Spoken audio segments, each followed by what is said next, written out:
हम कहीं भी रहें बना लेंगे जगह अपने लिए, हमें आता है हुनर दिल में उतर जाने का। जी हाँ नाजरीन, आज हमारे बीच है कोलंबिया एशिया हॉस्पिटल की डॉक्टर अदिति शर्मा। डाइटिशियन का नाम सुनते ही आपके जहन में बहुत सारे सवाल उठे होंगे। जैसे कि आपने देखा है कि आजकल के नौजवानों में डाइट का एक भूत ही सवार हो गया है, और हो भी क्यों ना, सबको खूबसूरत दिखना है, सबको सेहतमंद रहना है। इन तमाम सवालों का जवाब देने आज हमारे साथ है डॉक्टर अदिति शर्मा। आइए उनकी जिंदगी के पन्नों पर एक नजर डालते हैं। कहते हैं खुदा ने बड़ी फुर्सत से इंसान को बनाया है, साथ ही इंसान की सेहत का ख्याल रखते हुए कुदरती नज़ारे, फूल, फल, जड़ी बूटियाँ और मुख्तलिफ सब्जियों का नजराना इंसान को दिया। मगर आज के लोग आगे बढ़ने की चाहत में कुदरत के नजरानों को कहीं ना कहीं नकारते जा रहे हैं। कोई मोटापे को घटाने में जुटा हुआ है तो कोई पतले होने की कोशिश में लगा है। ऐसे में हम में से बहुत से लोग हैं जो डाइट कॉन्शियस हो चुके हैं। उस डाइट को मेंटेन रखने के लिए अदिति जैसे कुछ लोग ऐसे मौजूद हैं जो हमारी इस परेशानी में हमारी मदद करते हैं। जी हाँ, कोलंबिया एशिया हॉस्पिटल में बतौर डाइटिशियन काम कर रही अदिति की सादगी और मेहनत उनके हर दिल अजीज होने की वजह है। वो लोगों की सेहत का खास ख्याल रखती हैं, इसके अलावा उन्हें डाइट चार्ट बनाकर देती हैं। कहा जाता है कि अगर इल्म हासिल किया जाए तो अमल के बगैर वो नामुकम्मल है। जी हाँ, इसी सोच को लेकर अदिति आगे बढ़ती रही हैं। अदिति अपने मुस्तकबिल और लोगों के साथ साथ अपने घर का भी पूरा ख्याल रखती हैं। अदिति के लिए बस इतना ही कहेंगे, हम कहीं भी रहें बना लेते हैं जगह अपने लिए, हमको आता है हुनर दिल में उतर जाने का। आइए नाजरीन, इस्तकबाल करते हैं डाइटिशियन अदिति शर्मा का। Welcome to the show ma'am. Aditi, आपका इस्तकबाल है जहान निस्वाब में। अदिति, मैं जानना चाहती हूँ कि आजकल की जो ख़वातीन हैं या तो बहुत मोटी होते जा रही हैं या तो ब्यूटी कॉन्शियस की वजह से दुबले होने में लगी हैं, वज़न घटाने में लगी हैं। मैं जानना चाहती हूँ कि दोनों में से कौन सा ठीक है या दोनों गलत? ब्यूटी कॉन्शियस होना एक अलग चीज़ है, लेकिन हमें उसको ध्यान में ना रख के अपने वज़न को रेगुलरली कम करते रहना एक बहुत गलत चीज़ है। अच्छा, आइडियली हम सभी को, चाहे वो लेडीज़ हों, छोटे बच्चे हों, कोई भी हो, उनको एक अपनी पर्टिकुलर हाइट के हिसाब से अपने बॉडी वेट को मेंटेन करके रखना बहुत ज़रूरी है। तो अगर हम बहुत ज़्यादा डाइट कॉन्शियस हैं और हम लोग फिट रहना चाहते हैं आज भी और इन फ्यूचर भी, और अपनी फैमिली को भी फिट रखना चाहते हैं, तो इम्पॉर्टेंट ये है कि हम अपने हाइट के हिसाब से अपने वेट को मेंटेन करके रखें। अदिति, मुझे बताइए कि आजकल के जो बच्चे हैं वो जंक फूड में बहुत उनका झुकाव है, आपका क्या कहना है इसके बारे में? जंक फूड किसी भी टर्म में अच्छा तो नहीं हो सकता, बट समहाउ हम उसे किसी तरह से न्यूट्रिशियस बना सकते हैं। बिकॉज आजकल इतना ज़्यादा मॉडर्नाइजेशन हो गया है, इतना ज़्यादा वेस्टर्न कल्चर हम लोगों ने अपना लिया है कि हर टाइम हम घर से बाहर निकलते हैं तो हमें बहुत सारे ऑप्शंस मिल जाते हैं, राइट, ऑप्शंस मिल जाते हैं, बहुत सारी हमारी क्रेविंग्स बढ़ जाती हैं कि कहीं हम पर्टिकुलर कोई भी फूड हट्स देखते हैं। So that is not somewhere good, but हाँ, अगर हम लिमिटेड रखते हैं उन चीज़ों को, कभी कभार न्यूट्रिशनिस्ट बनाते हैं, तो उसका अगर कंजम्पशन हम करते हैं या बच्चे करते हैं या फॉर अ चेंज कोई करता है, that is not harmful. That's not harmful. अच्छा, इसको हम हेल्दी कैसे बना सकते हैं? जैसे कि बच्चों में जो एकदम जंक फूड होते हैं जैसे बर्गर, उनको हेल्दी कैसे बना सकते हैं? जैसे सैंडविचेस होते हैं, हेल्दी उनको कैसे, कोई आप बता सकते हैं? गज़ाल, आपने बहुत अच्छा क्वेश्चन किया कि इसको हेल्दी कैसे बना सकते हैं। सी, बच्चों को हमें थोड़ा सा मोटिवेट करना होता है, राइट? तो अगर हम बर्गर बना रहे हैं, रादर देन पुटिंग आलू की tikki in burger, so we can use the vegetable की टिक्की, राइट? हम आलू का पराठा जिस कन्वीनियंस के हिसाब से दे सकते हैं, उसी कन्वीनियंस के हिसाब से हम उनको वेजिटेबल का स्टफ्ड पराठा दे सकते हैं। जनरली बच्चे अगर दाल नहीं खाते तो दाल को आटे में मैश करके या किसी मैगी में ऐड करके किसी भी फॉर्म में दे सकते हैं। वेजिटेबल मैगी में ऐड करना तो अब स्टार्ट हो गया है, फीमेल्स बहुत जागरूक हो गई हैं इस चीज़ को लेकर। उसी तरह से अगर उसमें खूब सारी दाल भी ऐड करने लगे तो बच्चे कैन नॉट रिकॉग्नाइज इजीली। हाँ, तो उसमें वो टेस्ट भी अच्छा होगा दाल का, Definitely, and और that would be nutritious healthy as भी हो well. जाएगा। जो हमारे बुजुर्ग है घर में, अक्सर हम उनकी हेल्थ पर ध्यान नहीं दे पाते हैं। अक्सर मैंने देखा है कि बस बच्चों में ही लगे हैं, उनकी हेल्थ में लगे हैं। हमारे जो बुजुर्ग हैं वो उन पे हम ध्यान नहीं दे कहीं पाते हैं। neglect हो आप रहे मुझे हैं, बताइए कि जो बुजुर्ग हैं उनके हेल्थ पे, उनके खाने पे हम कैसे ध्यान दे सकते हैं?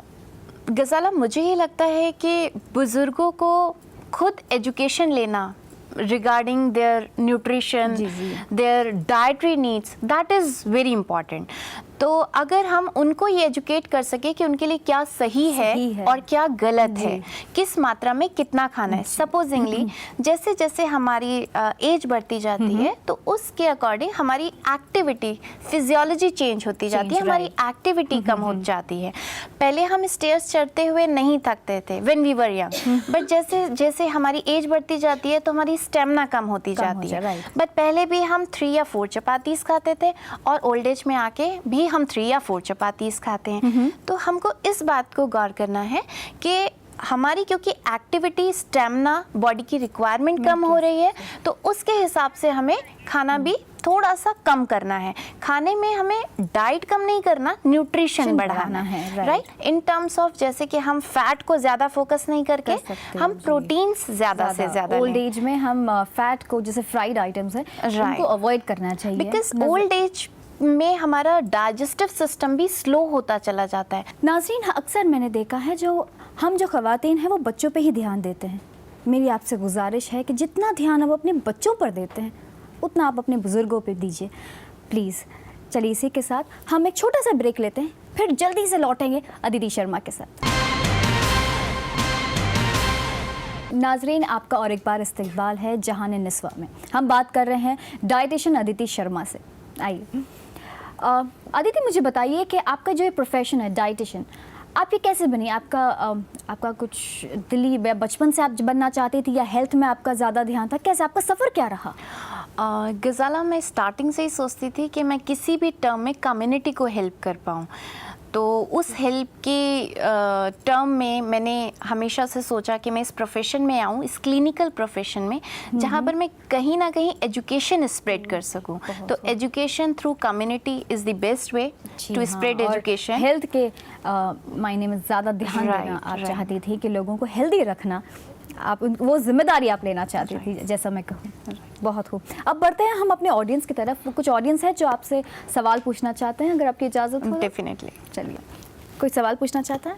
हाँ आदिति, मैं आपसे ये मालूम करना चाहती हूँ कि फ़ैट के बारे में जो बात हो रही है, तो अगर किसी को जैसे थायराइड होता है, उससे जो फैट बढ़ जाता है, उसके लिए क्या? ये बहुत अच्छा सवाल है। राइट मैम, जो थायराइड होता है वो 2 तरह का होता है। एक हाइपर थायराइड होता है, एक हाइपोथायराइड होता है। ऐसा नहीं है कि थायराइड होने से फैट बढ़ गया है। हाइपर या हाइपोथायराइड जिसकी बॉडी में होता है, हमारा बीएमआर लेवल उस हिसाब से या तो बहुत तेज़ हो जाता है या बहुत कम हो जाता है। जब हमारा बीएमआर लेवल बहुत ज़्यादा बढ़ जाएगा तो हमारी बॉडी की रिक्वायरमेंट ज़्यादा हो जाएगी। रिक्वायरमेंट ज़्यादा होगी तो हम ज़्यादा खाएंगे तो ऑब्वियसली हम वेट गेन करेंगे। तो this is the only thing जहाँ पर हमें समझ में आता है कि हमारा वेट गेन क्यों होता है। हाइपरथायराइडिज्म रीज़न, जो वजह है जिससे हमारे वेट पुट ऑन होता है, उसका वजह ये होता है कि तो उसके लिए हमको ध्यान ये रखना है कि हम बहुत ज़्यादा से ज़्यादा vegetables, salads, proteins which takes time to digest, right. तो उन पर हम ज़्यादा फोकस करें, बजाय कि हम फैट वाला खाना ज़्यादा खाएं या जंक फूड ज़्यादा खाएं या फिर कार्बोहाइड्रेट डाइट में एक्स्ट्रॉर्डनरी ले लें। दालें वगैरह भी नुकसान करती हैं? नुकसान नहीं करती, वो तो लेना जैसे राजमा? नहीं, थायराइड का राजमा से तो कोई रिलेशन नहीं। चलिए, कोई और जो सवाल पूछना चाहेगा हमारी ऑडियंस से? मैम, मैं एक स्टूडेंट हूँ और स्टूडेंट लाइफ में बहुत सारी टेंशन, स्ट्रेस होती है पढ़ाई को लेकर बहुत सारी। मैम, इस टाइम पे किस टाइप के डाइट हमें लेनी चाहिए जिससे हमारा स्ट्रेस लेवल कम हो और हम चीज़ों पे ज़्यादा फोकस कर सकें? जी हाँ, ये सवाल तो मैं समझती हूँ कि हमारे जो ख़वातीन हैं बहुत सारे जहनों में ये सवाल चल रहा होगा। जी बताइए, क्या है? जब हम कभी स्ट्रेस में होते हैं तो हमारे हार्मोन्स या तो कम रिलीज़ होते हैं या एक्स्ट्रा रिलीज़ होते हैं, राइट। तो हमको डाइट में फ्रीक्वेंटली लेना है, हमें ये फूड चॉइसेस रखना है कि ये हेल्दी है और ये अनहेल्दी है. So always we should go for healthy food first of all. Secondly, जब हम स्ट्रेस में बहुत ज़्यादा होते हैं, चाहे वो एग्जामिनेशन स्ट्रेस हो या स्कूल का, कॉलेज का, कोई भी स्ट्रेस हो, उस ड्यूरेशन में हमको ज़्यादा से ज़्यादा जंक फूड खाने की बजाय, सपोजिंगली मेरे सामने एक भुजिया रखी है और मेरे सामने सैलड या फ्रूट्स रखे हैं, so always you should go for fruits और salads rather than going for bhujia और any junks.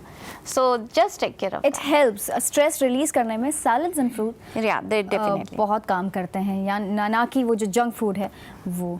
उम्मीद करती हूँ कि आपका सवाल का जवाब आपको मिल चुका होगा. एक और चीज़ ऐड करना चाहूँगी कि जब भी हम स्ट्रेस में होते हैं तो हमें पता नहीं होता है कि मैंने 2 चपाती खाई हैं या 4 चपाती खाई हैं, या मैंने थोड़ा सा बर्गर खाया है, या मैंने ज़्यादा सा XYZ खाया है. फाइन.